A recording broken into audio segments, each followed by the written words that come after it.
महाराष्ट्र राज्याचे राष्ट्रीय महामार्ग अभियंता संतोष शेलार यांनी पंढरपूर पैठण महामार्गाची पाटोदा तालुक्यामध्ये पाहणी केली. सदर पाहणी आज शनिवार दिनांक 15 जून रोजी दुपारी 2 वाजता केली आहे. यावेळी आमदार बाळासाहेब आजबे यांच्यासह अनेक पदाधिकाऱ्यांची नागरिकांची उपस्थिती होती.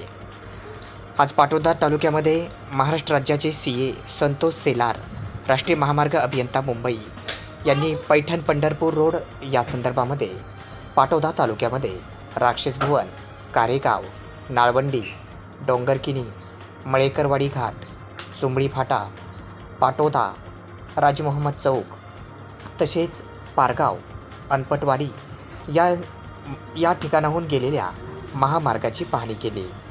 यावेळी पाटोदा शहरातील राजमोहम्मद चौक येथे कब्रस्तानवाला कंपाऊंड व भुयारी गटार संदर्भात त्यांना नागरिकांनी परिस्थिती दाखवली, तशीच उपाययोजना करण्यासाठी त्यांना विनंती केली. यावेळी त्यांच्यासमवेत आष्टी पाटोदा शिरूर मतदारसंघाचे आमदार बाळासाहेब आजबे तसेच MS गलांडे, कार्यकारी अभियंता राष्ट्रीय महामार्ग आणि स्थानिक नागरिक उपस्थित होते.